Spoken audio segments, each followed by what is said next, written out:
Okay, are we ready? 1, 2, 3. Okay. Hi, everyone. So, hope homework 1 is going well, and let's just get right into it. So, the most important topic for the next couple lectures is regression. Regression means you have some x's and y's, and you're trying to use x to predict y. All right, you have some outcome variable of interest, and you're trying to build a model for predicting it. But before we get into that, I think it's really important to talk about different forms of bias, because you can do the fanciest math and the fanciest regression model in the world, and if your data are horrible and you don't know why your data are horrible, you're not going to get very far. So data quality and thinking about, you know, what do the variables mean and what kind of biases possibly are in the data is going to trump any type of fancy math you do. So start with talking about some bias. Okay, homework 1, you know, is due tonight, 11:59. Homework 2 is going to be posted very soon and due 2 weeks from today. All right, so this is an example that I saw in the Washington Post, and it was the headline says, this is based on census data, and it says everyone's moving into their parents' basements. And there are a lot of articles like this with, you know, wondering whether this is some new trend that the millennial generation, you know, instead of going out and getting jobs and getting apartments, are all going back to their parents' basements. So what does that really mean? And, okay, so then there were, you know, there's all this hysteria about this. This one, New York Times magazine, it's official, the boomerang kids won't leave. So, okay, but what's really going on here? So this was based on census data. It's public data available from the census. It's the current population surveys that the census did. And if you look carefully at the data, there's a note. It says, important to note that the CPS counts students living in dormitories as living in their parents' home. So really, the trend that apparently more kids are staying in their parents' home, actually more kids are going to college. And the data, you know, if you just carelessly use that data, then you would completely miss that. So this is just a, you know, simple reminder that, you know, always try to understand what the variables actually mean. There are all kinds of things like this where it's easy to misinterpret it. This is not a mathematical thing at all. This is common sense, and this is really digging in and looking at what the variables mean. Okay. So here's some forms of bias that I wanted to review.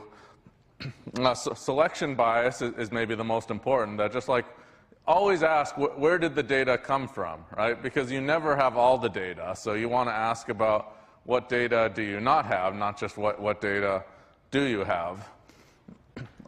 Publication bias has been in the news a lot recently with replication studies. You know, there have been some controversies about you know, what percentage of scientific findings are actually things that you can, if you try to replicate it, that you actually will get that result again, right? How you know, reliable are those findings?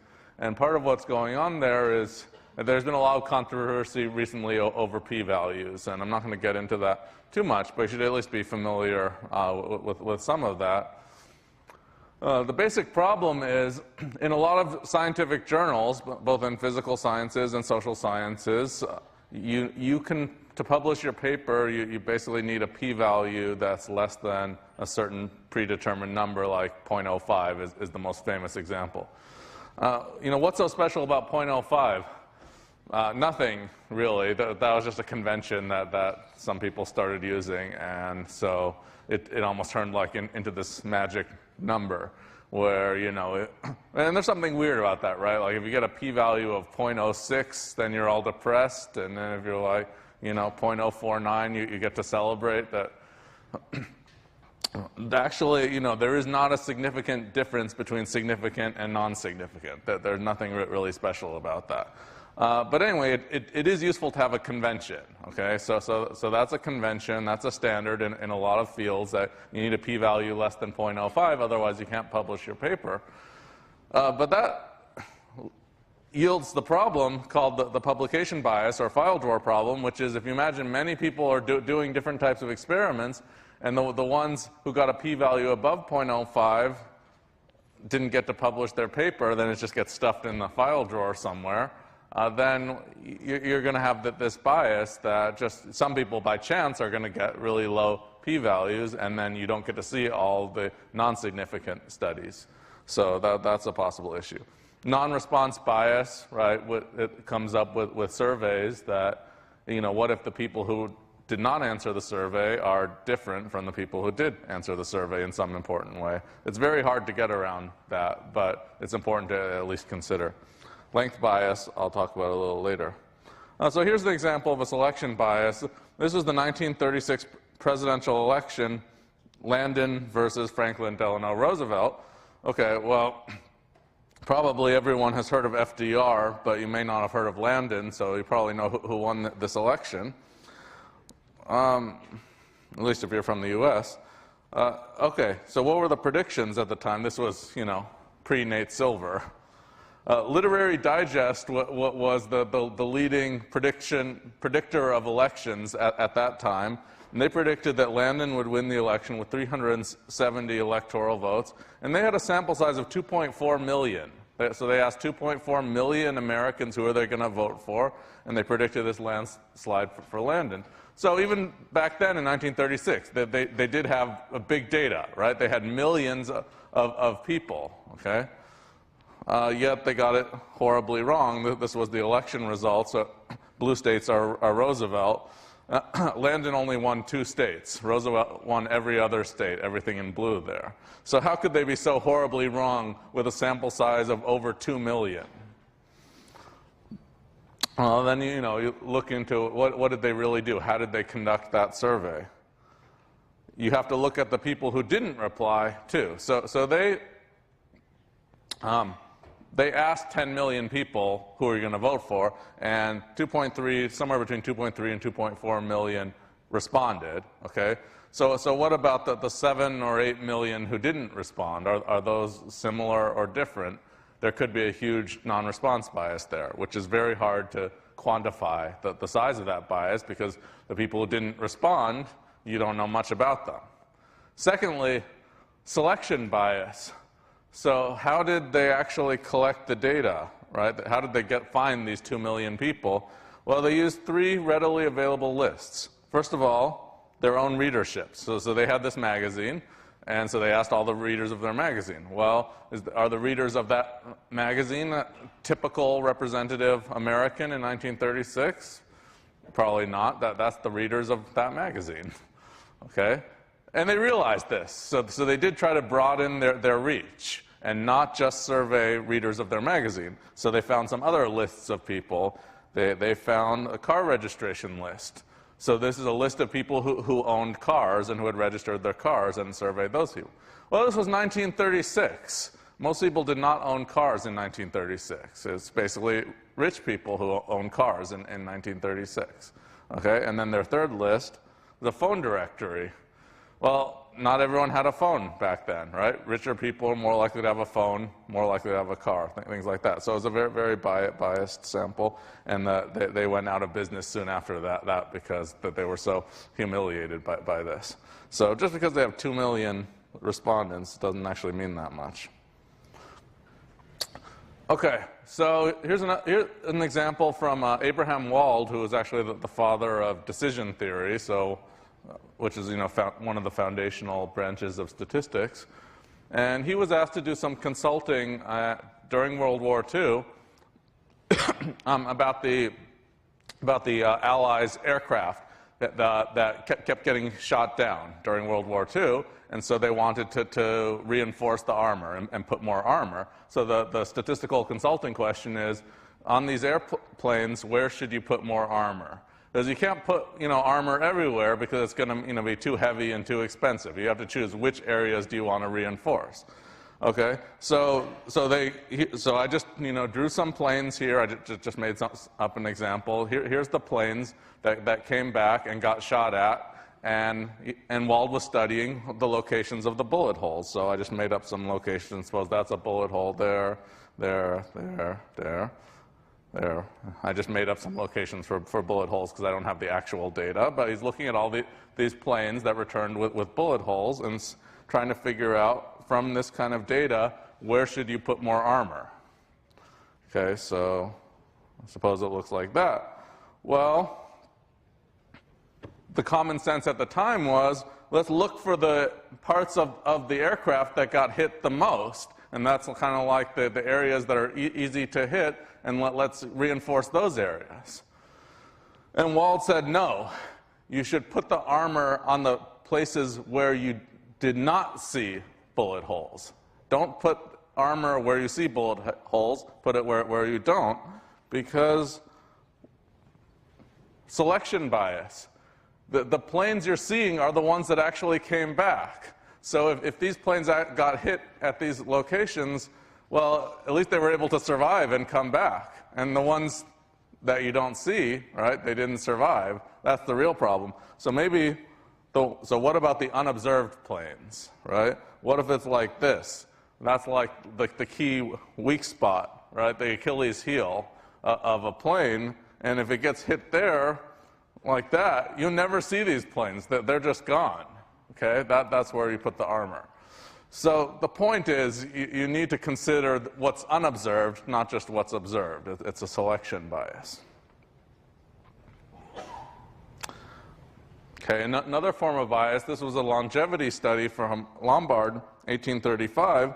He was interested in the question of, for people in various professions, can you predict how long they will live? So what's the average life expectancy of a person in a certain profession? Okay, so here's the profession, here's the average longevity in the data set that he had, and I'm not sure how he collected his data.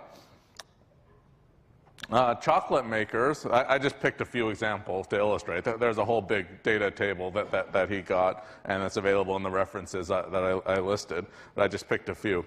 So I have a selection bias too. Okay, so I selected chocolate maker because I like chocolate, and chocolate makers lived on average to be 73.6, which doesn't sound so great now, but that was actually really good in 1835 because medicine was really primitive then compared to now. So that's actually really good. And then he looked at professors, and they only lived to be 66.6. So it seems like, okay, you're much better off as a chocolate maker than a professor. And you know, so should we be depressed about that? Clocksmiths only live to be 55.3, and that's really depressing. Locksmiths only live to be 47.2 on average. And then I have some really depressing news for all of you. Students only live to be 20.2 on average.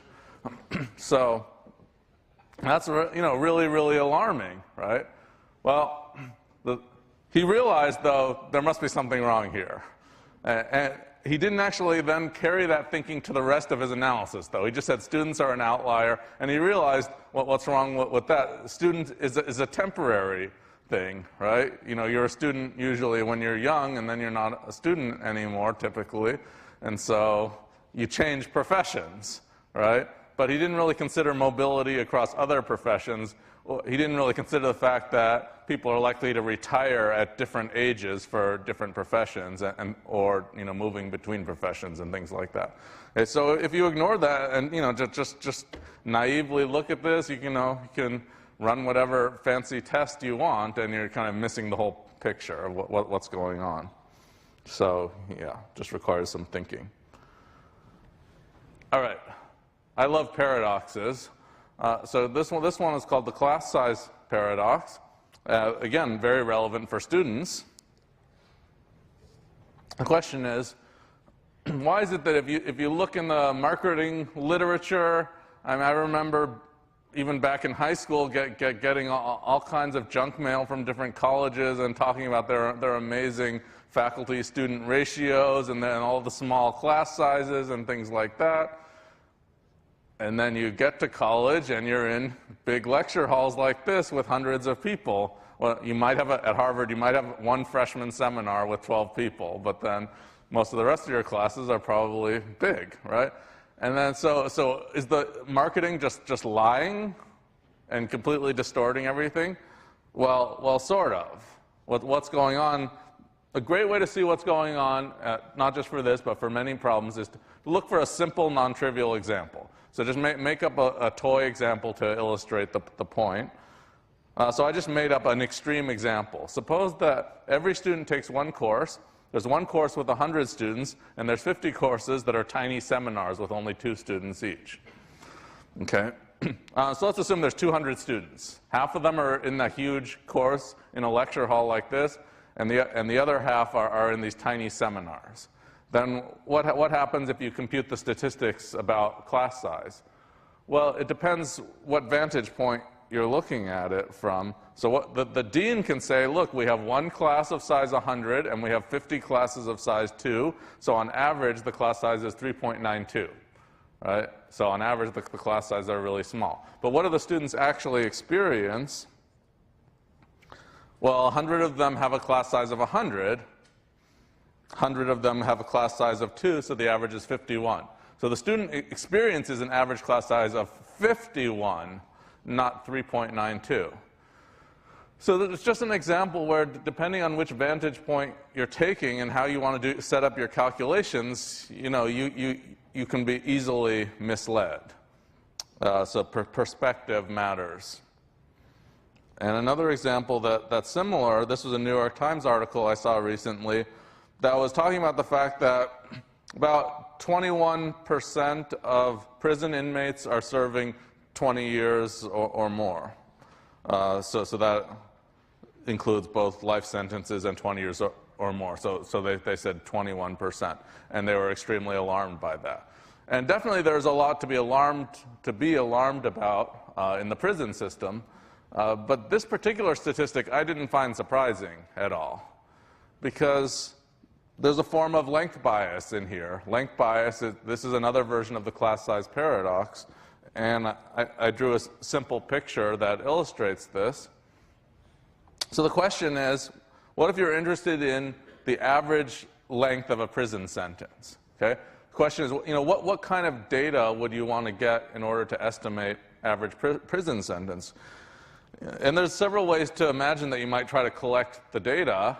You can imagine you're sitting in, you go visit various courtrooms when the verdicts are being released by the judges and collect all the data of how much time the people were sentenced to.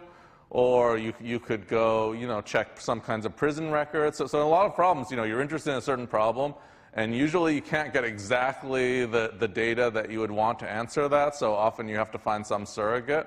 But you have to think really hard about whether that surrogate data answers the question you want or not, or do you have to, do some kind of math or some combine it with other data. How do you actually handle that? So in this case, one obvious way to try to estimate the average prison sentence would be go over to the prison, go and interview the inmates and ask each one, how long are you serving, right? How long is your sentence? And average those numbers. Right, average prison sentence, well, I'm just going to go and find the sentences and average them. And, okay, so I drew a really simple picture illustrating what would happen if you do it that way. So imagine this is time horizontally, and this is the first prisoner is going to serve from that point in time to that point in time. Imagine there's a timeline. And then I made up another prisoner who served just little timelines for each prisoner. Okay, so a bunch of prisoners. Some of them serve short sentences. Some of them serve long sentences. Some of them serve life sentences. Some of them are only in prison for 2 days, right?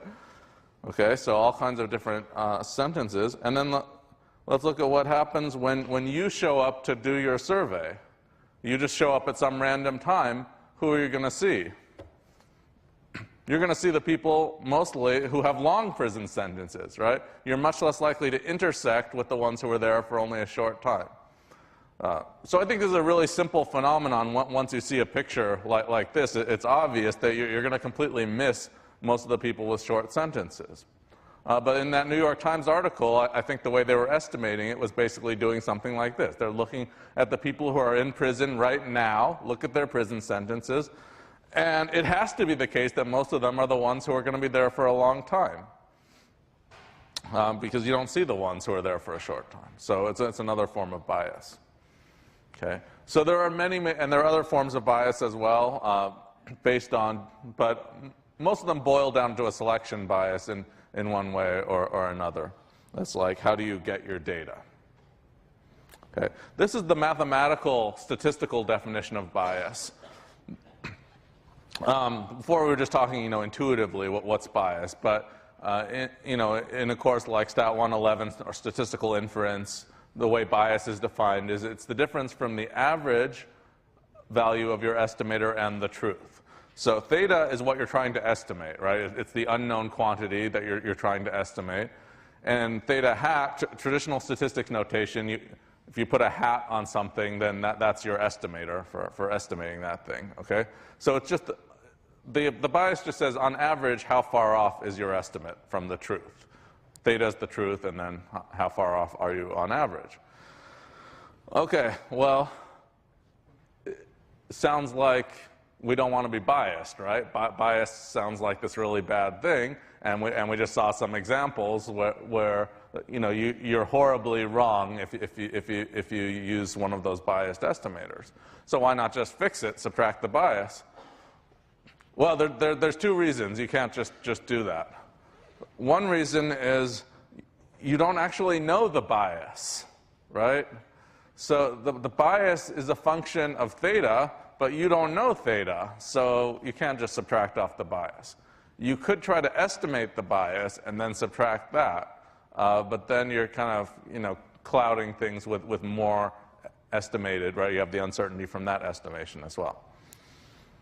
The other reason is that there's something called the bias variance trade-off, which is arguably the most important principle in all of statistics. It comes up once you get in the habit of looking for bias variance trade-off, you'll see it everywhere in statistics and machine learning. One formulation of it is that MSE stands for mean squared error. So that's the most common way of measuring how good is your estimator. The most common way to measure that is, on average, in terms of square distance, how far off are you from the truth? That's called mean squared error. And mean squared error can be decomposed as the variance plus the squared bias. Okay, so often your goal is not really to minimize bias, or it shouldn't be. A more appropriate goal typically would be trying to minimize mean squared error, right? Because you want to be as close to the truth as possible on average. And there are a lot of problems where you can trade bias for variance in the sense that you may be able to have a little bit of bias and get a much lower variance, and that's still going to be a good trade-off. So you don't necessarily want to just focus on minimizing the bias at the cost of the variance. You do not want to have a small bias but a huge variance, right? So there's a trade-off there, and often you have to think carefully about how to weigh the bias and the variance. Like in this picture, and this website I linked to here has a nice illustration of bias variance trade-offs. This was just one picture I took from there. And it just shows that as you increase the complexity of a model, remember all models are wrong, but some models are useful. So you can consider very, very simple models, or you can add more and more parameters and more ingredients to the model and get more and more complicated models. And typically, when you create a more complicated model, it helps you reduce the bias, but it often increases the variance of your estimates, because the problem is you're just trying to estimate too many different things at once, and it's easier to estimate a smaller number of things. And so when you have more parameters, the whole thing just kind of becomes less stable in terms of variance. And so there's going to be some optimal trade-off, some optimal place if you want to minimize mean squared error. It may be hard to figure out where that is exactly, but you definitely don't want to just make the model as complicated as possible and ignore the variance. Here's the simplest example I know that shows that it's a terrible idea to focus only on unbiasedness. And I'm emphasizing this just because a lot of work, including by statisticians, I think is on the wrong track, where they seem focused mostly on the bias, ignoring the variance. And they make a big deal about trying to get an unbiased estimator. So here's the example. Suppose X is Poisson lambda, and I reviewed this distribution before. Most popular, widely used distribution for count data. And suppose you're not trying to estimate lambda, you're trying to estimate e to the minus 2 lambda. And these types of problems come up when you're trying to estimate lambda is a rate. You're not trying to estimate the rate itself. You're trying to estimate some probability associated with that. And remember, the Poisson probabilities have, e to the minus lambda stuff in there. Okay. Well, here's a fact. This is the only unbiased estimator of e to the minus 2 lambda. It's minus 1 to the x. So you're using minus 1 to the x. Well, that says if x is even, you're going to say 1, and if x is odd, you're going to say minus 1. And that turns out to be unbiased. Okay? But this would be a completely ridiculous estimator to use. Because for one thing, e to the minus 2 lambda is positive. So when x is odd, you're saying, let's estimate this positive quantity with a negative number. It makes no sense. Yet this is the only way to be unbiased. So unbiasedness is not the goal. Okay, so a big issue in statistics these days, especially when we have these, massive data sets, typically big data, it's kind of too crude to just say big data, right? What do the big data actually look like? And typically, it doesn't mean that you have a massive amount of data about your particular question all in, some neatly structured way, right? It tends to be more unstructured. Often a big data set is composed of many smaller data sets, and you have to figure out which ones of those smaller data sets are relevant and how do you put them together, right? So in the Nate Silver type stuff, you have hundreds of different polls, and how do you combine them into one estimate? So you may have, it's very rare that you just have one perfect data set, compute your estimate, and that's it, right? It's, there's always problems with it, and you try to augment it with some other data set and try to combine different types of data in different ways and try to do a sensible approach to combining estimates. Okay, so let's start with a question that we can actually answer mathematically, and then we're going to get into some harder ones where the math actually hasn't been worked out. So in the case where you have a bunch of independent, unbiased estimators, there is a clear, good strategy to use that Fisher, who was probably the greatest statistician of all time, proposed. So we call it Fisher weighting. And the question is, so you have a bunch of unbiased estimators that are independent of each other. How do you combine them into one estimate? So you're going to take a weighted average. So theta I hat, those are the individual estimators. And then our question is, how do we combine them into one estimator? Well, let's just take a weighted average. So the WIs are weights, and the weights can be any non-negative numbers that sum to 1, right? Or just you could put equal weights on all of them, but that would be kind of like, naive. Like, why do you give them equal weights? It makes sense intuitively that you should put more weight on the estimates that are more reliable, okay? And you can measure reliability. Because I assume these were unbiased, you can measure reliability based on the variance. So higher variance is less reliable, okay? And what Fisher showed is that the optimal way to do it in terms of mean squared error is to put the weight inversely proportional to the variance. Okay, so it's saying, if the variance of theta 1 hat is double the variance of theta 2 hat, I'm going to give it half the weight because it's twice as variable. So this is how you should do it if you're lucky enough to have independent, unbiased estimators. In practice, though, we often have several different data sets that we're trying to combine, and they're all biased, and they might be dependent. And then it's much harder. And I don't really know a general theorem like this that would apply when you're dealing with dependent and biased. Here we're assuming independent and unbiased. So this is a very nice case. It still gives you some intuition for the more general cases, but, if there's bias there, you have to think really hard about what's going on. So on the next homework, on homework 2, you are going to be doing some stuff like this for election data and combining different polls, kind of like how Nate Silver does. And I recommend reading later on this link here, which is a really beautiful exposition by Nate Silver himself of his procedures for creating election models, like for the Senate race and things like that. And but just to summarize, just the aspect about the weighting on the different polls. I think one of the things that Nate Silver, did very successfully that other, people before were not very successful with was thinking really hard about where do all the data come from, how are the data collected, and how reliable are all the polls, and how should you combine them. And he also doesn't just use, for his election predictions, he doesn't just combine polls. He also uses information about the demographics of each state, right? So you have information about each state, you have information about past elections, and you have the polls that apply to the current election. So there are many very different types of data, right, about the states and about the past, and then the surveys, and many different types of organizations conduct political polls, and they do it, with different protocols, and they all have their own, strengths and weaknesses. And so it's not really a math problem at this point. Like, how do you combine all those things? It's a question that really takes a lot of thought and a lot of experimentation. And another thing Nate Silver did really well, was have a blog that he updated very frequently. He kept creating predictions. He keeps doing things.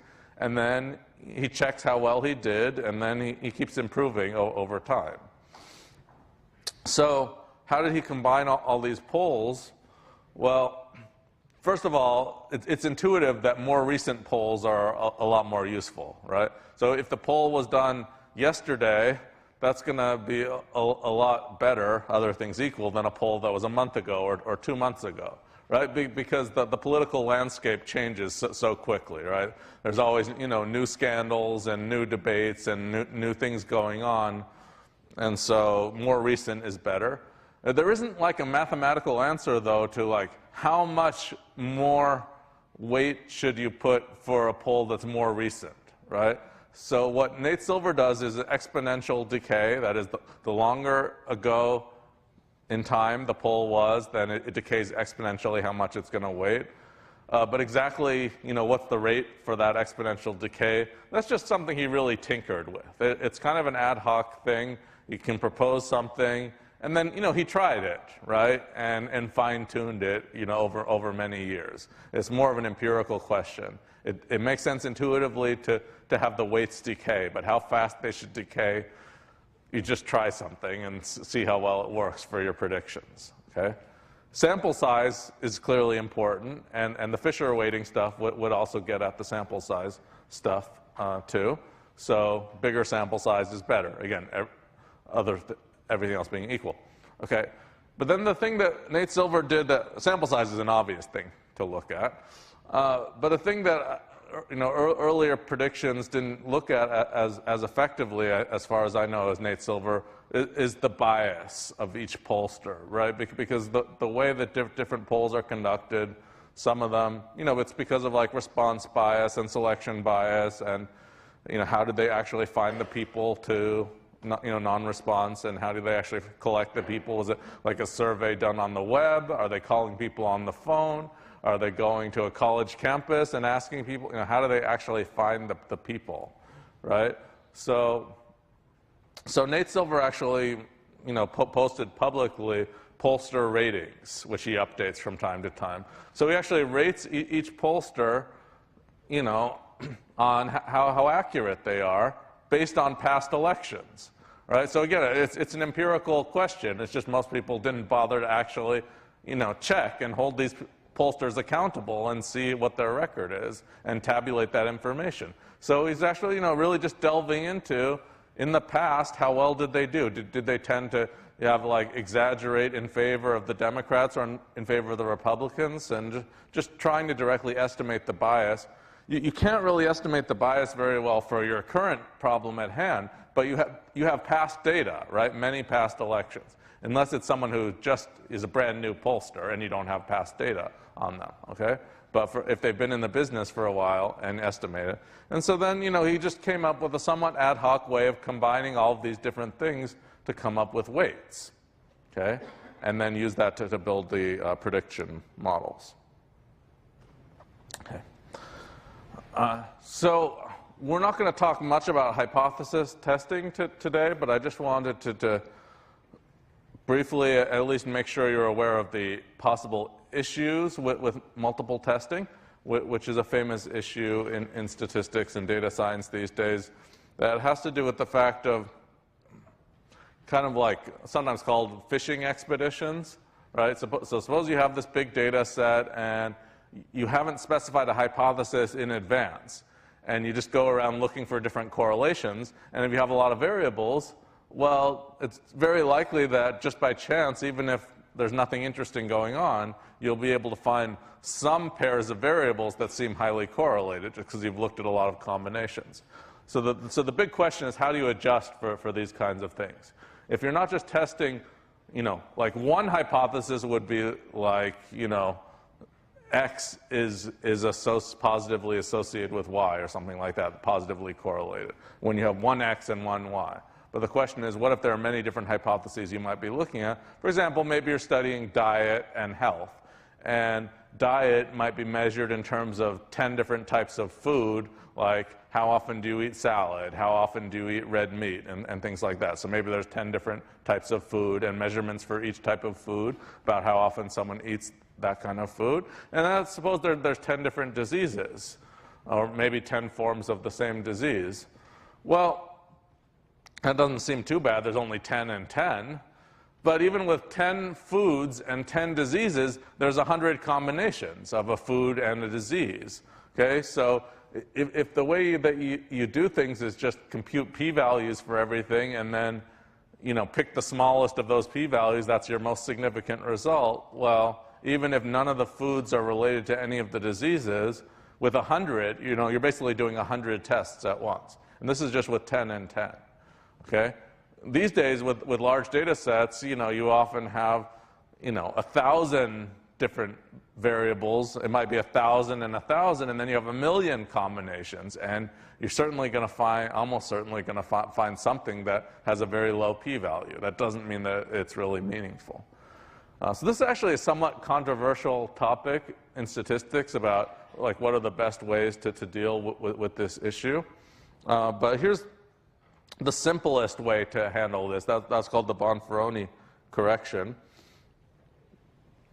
And that's just to divide the significance level by the number of hypotheses being tested. So the significance level is the predetermined, like, 0.05 threshold that you're trying to reach. That is, you're going to reject them. This is, classical frequentist statistics says you're going to predetermine this number. It's usually called alpha. Typical alpha is 0.05. And you're going to compute a p-value, and you're going to reject the null hypothesis if the p-value is less than 0.05. Bonferroni correction says if you're testing 100 hypotheses, I'm going to divide 0.05 by 100 and make that the threshold instead. So it's a much more stringent threshold. So it's an extremely simple correction to make. And it's conservative in the sense that it gives you some control over what's called the FWER. FWER stands for the family-wise error rate.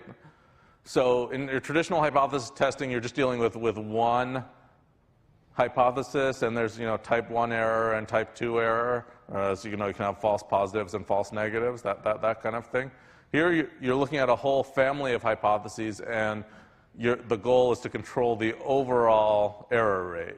That is, if the null hypothesis was always true in all of these, then, if you don't want to be wrong, more than 5% of the time to control that overall error rate. And it's just based on the fact that the probability of a union is less than or equal to the sum of the probabilities, as just a little calculation, which I won't go through, that shows that if you do the Bonferroni correction, then the family-wise error rate is going to be at most alpha. Okay, so like for this disease example, if you use 0.05 divided by 100 instead of 0.05, and then you're doing these 100 tests, you still have at most 5% chance error of making at least one false positive type of error. So there's a huge literature on this kind of thing in statistics if you look for multiple testing or multiple comparisons, and this is just the simplest method, but at least this is one method that does take care of it. All right, so let's move into some basic regression. So this is one of the first examples of regression that goes back to Galton. And he was looking at data on sun's heights and fathers' heights. And so start by doing a scatter plot, right? Here's some data points of he collected data on fathers and sons and looked at their heights, and he was interested in, the question of, can you predict the son's height from the father's height? And this is actually an interesting, as a psychological type of thing, in the sense that I drew 2 lines here. This is not a pointer. I don't really need a pointer. There's 2 lines there. There's the dotted line and the black solid line. And studies have been done where if you give most people a scatter plot like this and ask, what's the, draw the best fitting line for predicting X from Y, they're going to tend to draw the line like the dotted one. It looks like you're kind of going right through the data, okay? That's what people will draw by hand. But that's actually the wrong line if you're trying to do prediction. It's not the best prediction. Actually, you want to do the flatter one, which is the solid line there. That would be the regression line. So the regression line is the line that gives you the best prediction of Y from X in the sense of minimizing the total sum of squared differences. That is, you have your prediction minus the truth squared, add them up. You want to minimize that. And this is actually a phenomenon that's everywhere, not just in statistics. This is called regression toward the mean. And so this was discovered by Sir Francis Galton when he was working on this stuff. And, so the phenomenon is like this. If you take an example with test scores, so imagine there's a bunch of people who take like a pre-test, like pre-SAT, PSAT type thing. And if you look at, okay, people who did really well are happy, obviously, but then their scores are going to tend to go down when they take the real SAT, okay? And then if you look at the people who did really poorly, then they're unhappy, but their scores are going to tend to go up automatically. That's just a fact of how the universe works. And with the fathers and sons example, what Galton noticed is it's a terrible prediction to predict that the son's height is going to be the same as the father's height. That's a terrible prediction. You don't want to do that. What you want to do is a weighted average. So the son's height is going to be a weighted average of the father's height and the population mean. Okay, so that's why it's called regression toward the mean, because if the father was very tall, you should predict the son will be pretty tall, but not that tall. It's going to go towards the mean. Okay, if the father was very short, then you would predict that the son is taller.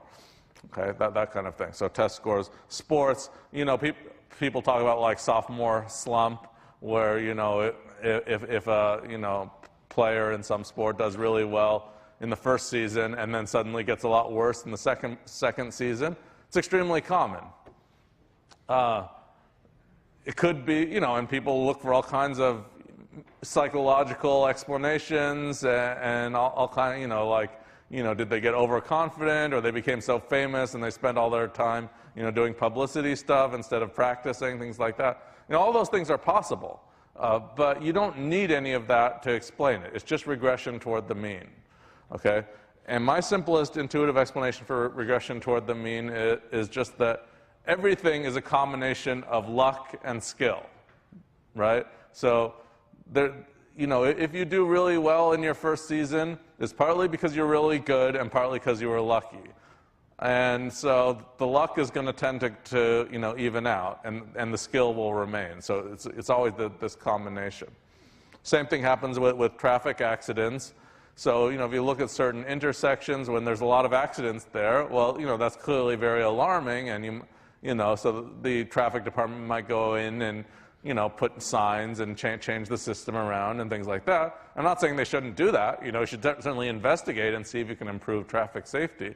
But the point is that certain intersections, just by chance, there's going to have more accidents. And then even if you did nothing, it's going to tend to get better because there's a combination.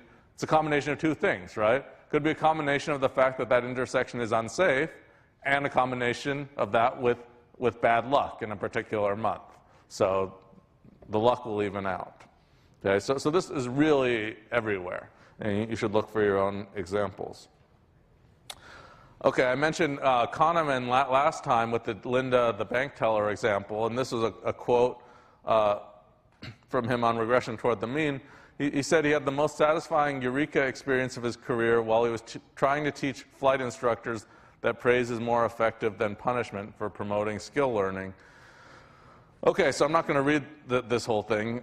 You can read it, but the point is that these flight instructors think it's very effective to yell and scream at their students for like, why are you so terrible? Because then they found they got better, right? And praise is terrible, right? Because if they did really well and you say, oh, that was amazing, you did such a good job, and then they do worse the next day. Okay, and so they all believed that praise was bad and abusive. Yelling at the people is really good. Well, you can explain that entire phenomenon, again, through regression toward the mean. So, you always want to try to look for this and then adjust for it and try to see, like, it could be that, praise is really effective. It could be that it's ineffective. But you have to first account for regression toward the mean and then see, is there an additional effect beyond what you would have from regression toward the mean? Okay. And this regression toward the mean is really where the word regression came from. Regression seems like a weird word for, like, I'm predicting X from Y. What does that have to do with regressing? That regressing is from the regression toward the mean. Okay? All right. And one last thing about this regression toward the mean before we move into regression itself, linear regression. This is another paradox. So, suppose X is the parent's height and Y is the child's height, and assume we've standardized. Standardized means that we've rescaled and recentered it so that X and Y both have mean 0 and standard deviation 1. So, in other words, you have a bunch of X values, that's the parent's heights, and subtract the overall mean from them divided by the standard deviation. Then that's called a standardized quantity. Mean 0, standard deviation 1. Okay, and in that case, the regression line is a line that's centered at 0. It's just y equals r times x. R is the slope there. And if you think back to that picture we had earlier where I drew the two lines. One, the steep one, which is what most people think would be the regression line, and then the flatter one. Okay? And so the question is, what's the best r? That is, you're trying to use x to predict y linearly. Y equals r times x. Okay, here's the paradox.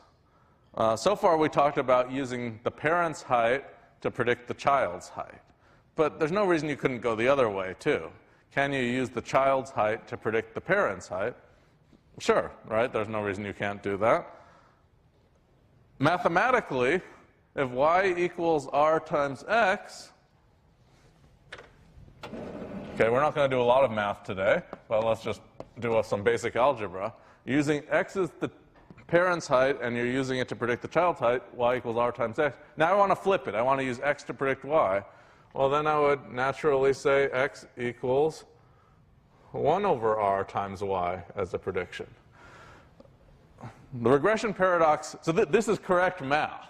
This implies this, right? Basic math. But statistically, this is wrong.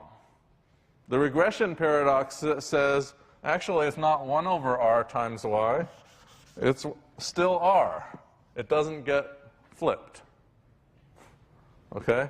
So, actually, it's the same. Right? So if r, because actually r is the correlation between x and y. The correlation between x and y is the same as the correlation between y and x. So when you're predicting it in the opposite direction, you still use the r. And what that says in terms of the scatter plot I showed is that you don't take the reciprocal of the slope. You want to use that flatter line. And then if you're predicting the other way around, you still want to use the flatter line. Okay? So that's why I called the regression paradox, that how did it stay the same r both times? But it's just regression toward the mean. That is, the same argument applies for, right? If you're now using, starting with the child's height and predicting the parent's height, you still expect regression to the mean to hold. So regression to the mean holds in both directions in time, forward in time and backward in time. There's always regression toward the mean. Okay, so Now we're ready for some linear models. So the idea of linear regression, as the name suggests, is you're using x to predict y linearly. And so your hope is that y is approximately a linear function of x. And of course, it's not exact, so you always put plus epsilon, where epsilon is the error. Okay, so if y were perfectly a linear function of x, you would just have y equals x beta, but then you put plus epsilon. Well, this is, in a sense, always true, in the sense that the error could be whatever it is.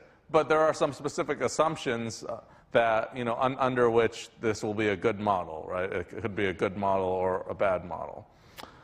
So this is a general form of a linear regression model. Often this is called OLS. OLS stands for ordinary least squares. But more precisely, OLS is a specific criterion. Like OLS, it's not the model.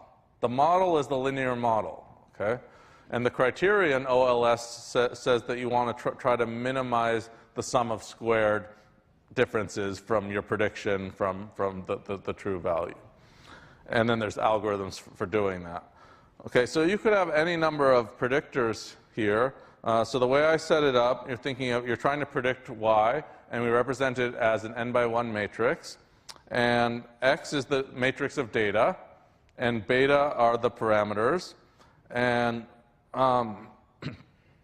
we think of x as being, if there are k different predictor variables. So for example, you're predicting what someone's height or income or whatever you're trying to predict in terms of various things like, where do they live, how old are they, and so on. So you have k different predictors, and you have n different people or individuals. So each row is the measurements for one person or individual or, object or whatever.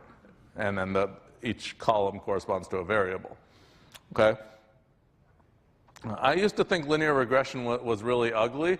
But that's because when you see this in like a high school statistics class, it looks really ugly because they avoid matrix notation.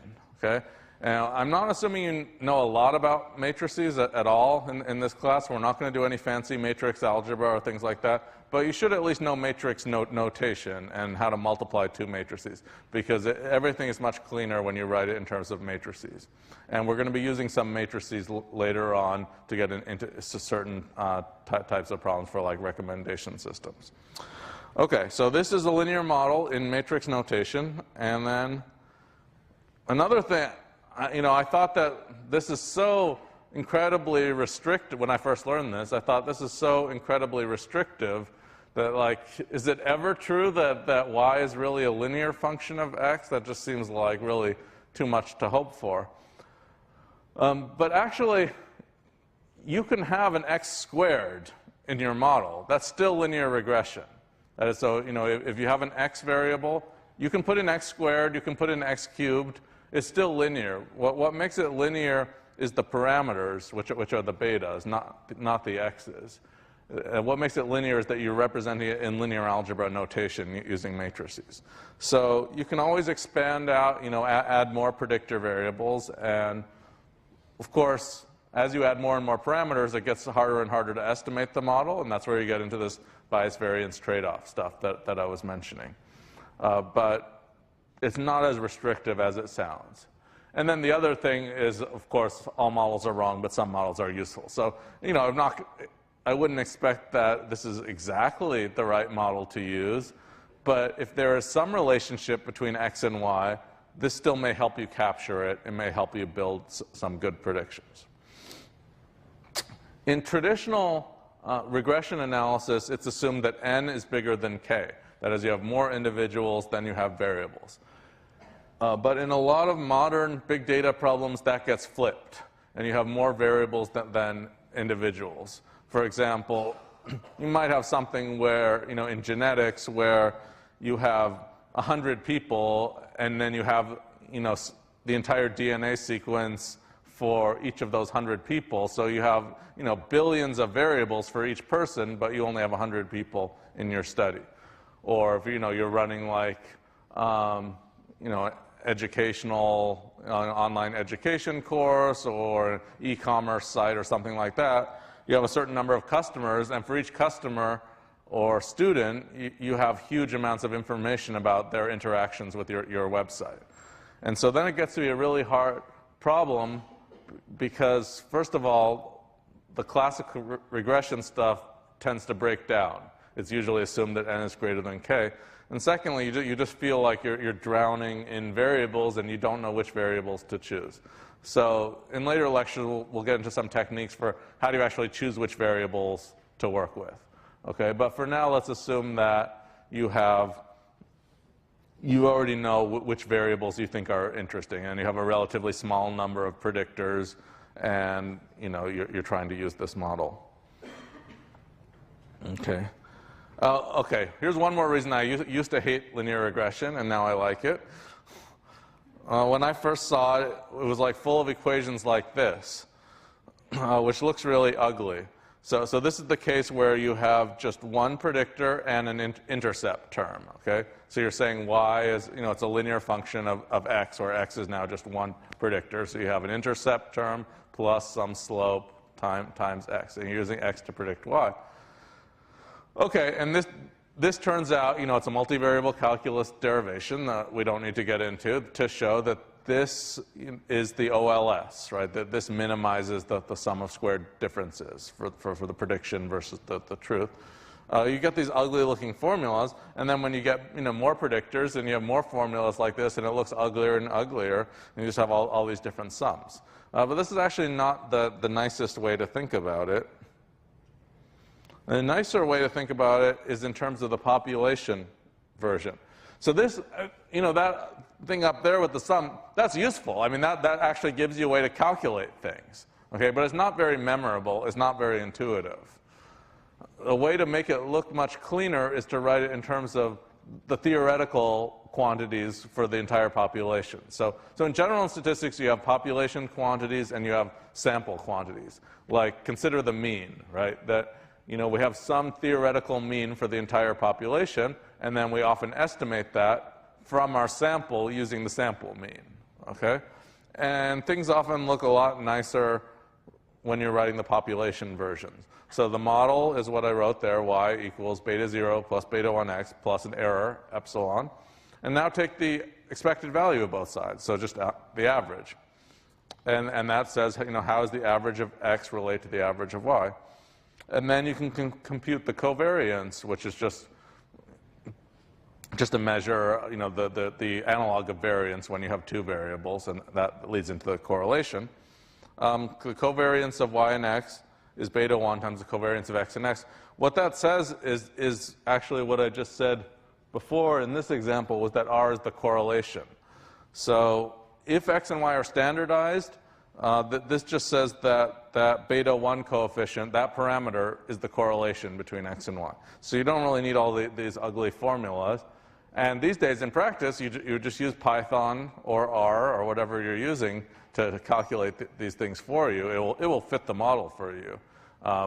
And then you have to understand what, should you be using the model in the first place, and how do you interpret the model? And don't worry about the nitty-gritty formulas for computing the model, because other people have already written very efficient algorithms for doing those calculations. So then you don't have to worry about that. Okay, here's the other thing that convinced me that regression is actually nice. One is that it's much more flexible than I originally thought, because you can include, squared variables and things like that. And also, it just has a really simple, nice geometric interpretation. Regression is a projection. Okay, so if you think of, y as some point in space, that's, the thing you're trying to predict. And the idea of regression, all you're really doing is finding the closest point in the column space of x. So x is the data matrix. The column space, if you're not familiar with that from linear algebra, the column space is just all vectors you can get from taking linear combinations of the columns of x. So, add up the columns of x with any coefficients you want in front. Okay? So this just says, what combination of x can you get that is the closest to y? it's a projection. And all the formulas from, classical linear regression, they're really just follow from how do you do I can't pronounce projection anymore. How do you do projection in linear algebra? There we go. Okay. So if you've taken linear algebra, one of the most common operations you need to do is projection. That is, you're looking for a point in some space that's closest to some other point. So I have a point up here and I want to project it onto the table. How am I going to do that? Just perpendicular, right? Find the closest point on the table. That's all it is. That's all regression is. You're finding the closest point. Okay? One other way to say it is that it's a conditional expectation. That just says find the value, the function of x that's the best predictor of y. In general, I didn't go through all the assumptions behind linear regression yet. In general, in statistics, when you do a conditional expectation, what that says is what function of x does the best job in predicting y? And the best predictor might be linear or nonlinear. Okay? But it turns out that if you're specifically working with normal distributions, so we're in the context of normality, because the standard assumption in linear regression is that those error terms epsilon are normal. And it turns out if you're working in the context of normals, the best predictor of y as a function of x is linear. Okay? So in general, if you're not working with normals, the conditional expectation doesn't have to be linear. But when you're working in this context, it is just the best prediction. Best in the sense of minimizing mean squared error. Okay? And there's a theorem that says that. I'm not going to go into all the details of this. There's a famous theorem in regression. I'll just briefly say what this means. It means that you're trying to, again, find the best prediction. And this says that if you, the Gauss-Markov theorem says that if you are trying to restrict attention to linear estimators, so you're combining the, this thing beta hat is the estimate of beta. So you're trying to estimate the parameters in the model, and you want to do it using a linear method, which just means, in this case, I'm multiplying a matrix times y. And this formula is the best way to do it in the sense, if you want to be unbiased. Now, I said earlier, why do you really care about unbiasedness? And this is unbiased. So I'm not saying unbiased is bad. Like, I'd rather be unbiased than biased, okay? But I was making the point that having a little bit of bias could actually help you. Anyway, this is just you don't need to know all the details of this theorem. It's just some additional theoretical justification for looking at the OLS. Okay. One other way to look at this is in terms of prediction and mirroring. So the original model was y equals x beta plus epsilon. And the problem with that is that now you want to say, okay, how well is my model doing? And how big are the errors? The problem is that these errors, epsilon, are unobservable. Okay, you're never going to know what the true epsilons are, even if the model were true, which it's not. But if you pretend the model is true and you say, okay, what are the epsilons? Well, you don't know because you don't know beta, right? We're assuming we know capital X, that's the data matrix, and we know Y, that's the thing we're trying to predict. But we don't know beta, we don't know epsilon, so we'll never know those. Okay? So instead what we do is we estimate beta, okay? And so, OLS says here's how we estimate beta. And then replace beta, which is unknown, by beta hat, which is our estimate, and that's y equals x beta hat. And then plus E is defined as y minus x beta hat. Those are called the residuals. So that's just the difference between what is the actual value of y versus the predicted value. Okay. So a piece of advice when you're doing regression models is to look at the residual plots. This, by the way, is a free book on regression that I like. I have the link there. So a residual plot means that you're usually, there's several different types of residual plots.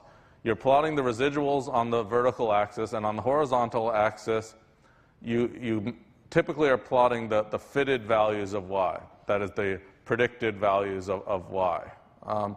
Sometimes, though, you can do it where you're plotting each x variable and then the residuals. And you look for patterns. And you're actually hoping that there's no pattern. So like that one on the left is just a jumble of points. That's actually a good residual plot.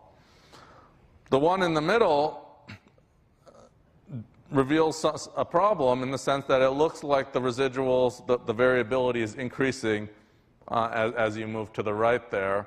And that's a symptom of heteroscedasticity, which means in the regression model, the basic regression model, the assumption is that those errors all have the same variance. Okay? And this says that those have different variances, and if they have different variances, it doesn't mean your answers are like completely wrong, but it means that there are better methods you could be using. And we'll get into some of the more sophisticated regression models later. Or, you know, an even worse one is like that residual plot on the right, where it just seems like, you know, like an upside down U shape type of thing. And then it looks like that you're probably better off having a nonlinear regression there, or that there's some kind of nonlinearity that it's detecting. Okay. All right. So suppose you fit this regression model, and you can look at your residual plots. But how do you actually quantify how well does the model actually fit? The most common way to do that is with what's called R squared, and R squared is defined like this: the variance of y. It's a cool formula in statistics. Statistics is full of variance decompositions, right? There's formulas throughout statistics where you have the variance of something and you can decompose it into a sum of things. And the idea is that you have this variation and you want to break it up into separate sources of variation and add those up. Okay, so the standard terminology for this decomposition is that you're breaking up the variability of y into two pieces. There's the variability that's so-called explained by the model. That's the first term there. And then the unexplained one is the variance of E. I don't actually like that terminology very much because just because you have a high R squared, I don't really think you really explained anything. I would say variability that is accounted for. But in R squared is just the ratio of how much of the variance was captured by the model relative to the total variance of the y variable. So in a sense, it's a measure of goodness of fit, but I think it's really overused because I'm much more interested in how useful is your model for prediction. And R squared is terrible as a measure of prediction.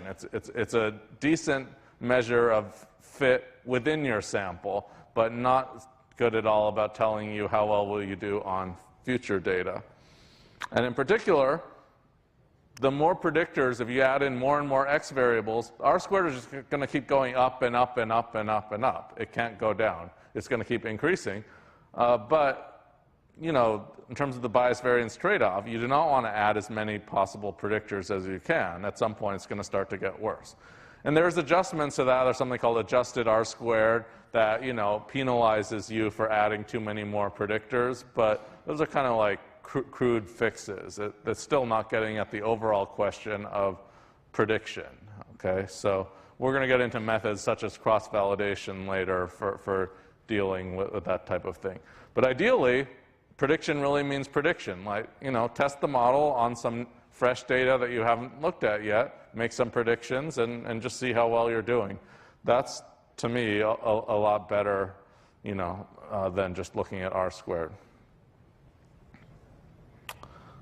Okay, well, I'm going to stop for today, and next time we're going to do some more complicated regression models that we deal with, more predictors and things like that, and do some more examples, things like that. Thanks. Good luck finishing homework.